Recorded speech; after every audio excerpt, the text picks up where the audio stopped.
Everyone, আশা করি সবাই ভালো আছেন। তো দেখেন, এগুলো হচ্ছে কাঁকড়া। তো আপনারা অনেকেই আসলে কাঁকড়ার রেসিপি চাইছিলেন, অনেকে অনেকভাবে কমেন্ট করে বলছিলেন যে কাঁকড়া আছে কিনা আপনাদের এলাকায় বা কাঁকড়ার একটা রেসিপি দেন। তো তাই ভাবলাম হচ্ছে যে আজকে কাঁকড়া রান্না হইব সম্পূর্ণতে। তো আজকে হচ্ছে এখানে হচ্ছে যে কয়েকটা ফাঁক লাগিয়ে দিয়েও আছে। তো এগুলো হচ্ছে যে হাঁস নিয়ে উঠে রান্না হইব। তো দেখতে থাকেন সম্পূর্ণ ভিডিওটি, আশা করি ভালো লাগবে। কিন্তু লালগিলির সম্ভাবনা সবচেয়ে বেশি বোঝা যাইতেছে। এগুলো হচ্ছে যে মেয়ের দিকে আমরা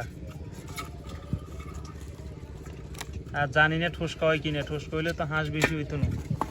এর আগে একটা রেসিপি দিয়েছিলাম ক্যামরার হাঁসের, তো ভিডিওতে আপনারা অনেকেই কমেন্ট করছিলেন যে কাঁকড়ার হাঁসের আরেকটা ভিডিও দেওয়ার জন্য। তো এই জন্য ভাবলাম আজকেও দিয়ে নিই। আজকে যেহেতু কাঁকড়া পাইছি, কেন অত বেশি কাঁকড়া পাওয়া যায় না। ইয়ে থাকবো কি লাফালাফি করে।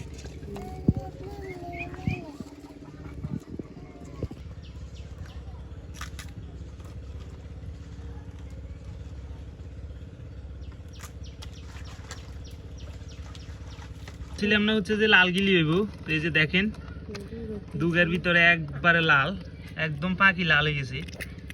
মানে আর একটু লাল হইতো, মানে এর চেয়ে আর লাল হয় না আর কি, একবারে সর্বোচ্চ লাল হয়েছে। এই যে লালগিলি, এটাকে বলা হয় মেদি ক্যামরা।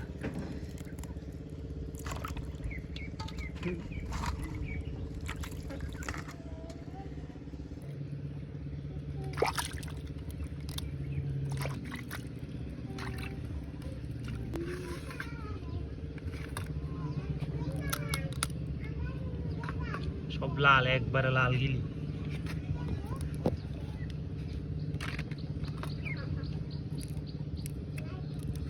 দেখলেও তো খাইতে মন চাইতেছে।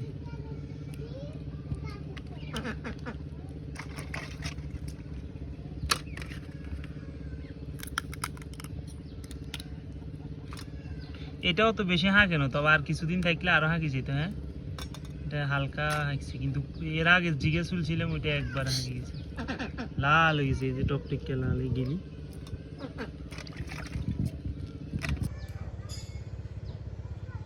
কাঁকড়ার হাঁসের সাথে হচ্ছে যে 2-3টা আলু দিব হালকা করে, অত বেশি না। এই যে আলুর হচ্ছে যে চিকন চিকন করে দিব, পাতলা পাতলা করে।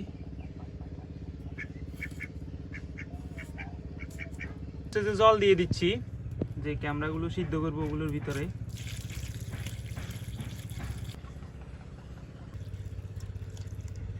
তো আর কিছুক্ষণই তো হচ্ছে কাঁকড়াগুলো সিদ্ধ হয়ে যাবে।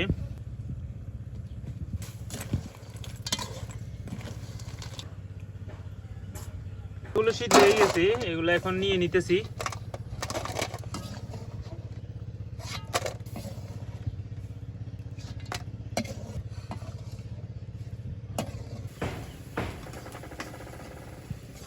তো এদিকে আলু আর ক্যামেরা হাঁসের জন্য হচ্ছে যে তেল দিয়ে দিছি। আর এদিকে দেখেন হচ্ছে যে এই যে আলু কুটার পরে এগুলো হয়েছে, দিয়ে দিচ্ছে আলুগুলো।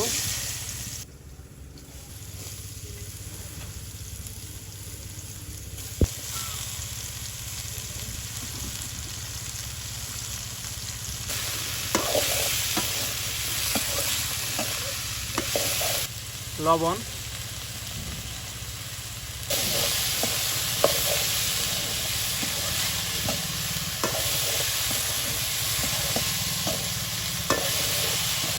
দিয়ে দিচ্ছি পেঁয়াজ কুচি,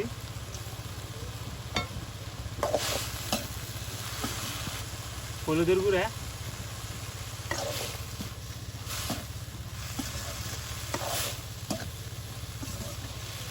দিয়ে দিচ্ছি রসুন,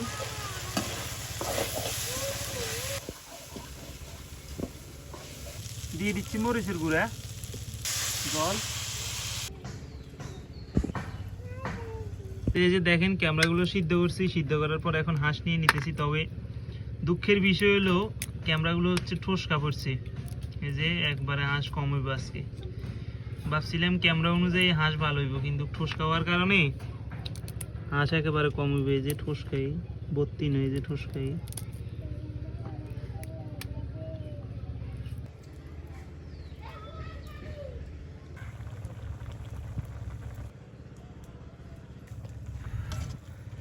আলুগুলো সিদ্ধ হয়ে আসছে দেখেন। তো ক্যামেরাগুলো দেওয়ার সময় হয়ে গেছে। কাঁকড়ার হাঁসগুলো দিয়ে দিচ্ছি। হাঁস অতটা বেশি হয় নাই, লাল গিলিগুলো কিন্তু খুব সুন্দরভাবে দেখবেন এই থাকবো, যদি না লাড়ি আর কি, এখন লাড়া যাবে না মোটো, লাড়লে কিন্তু হাঁস ভাঙি যাব, ওই যে লাল যে গিলিটা আছে গিলিগুলো ভাঙি যাব, সেই জন্য এখন লাড়ালাড়ি করবো না একেবারে।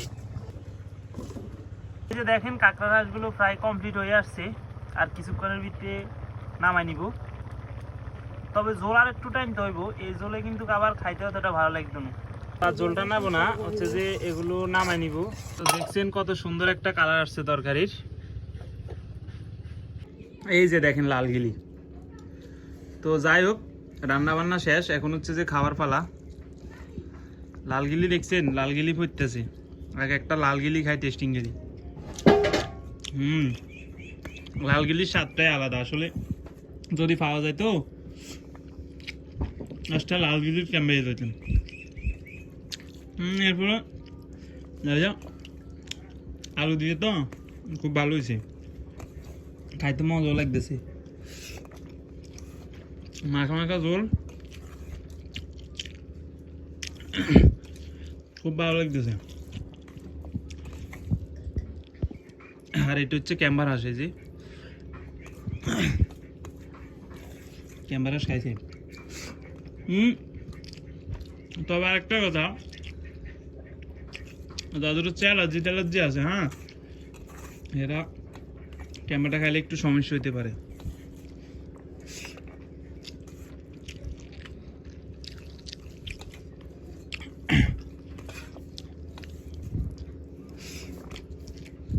তো ধন্যবাদ সম্পূর্ণ ভিডিওটি দেখার জন্য।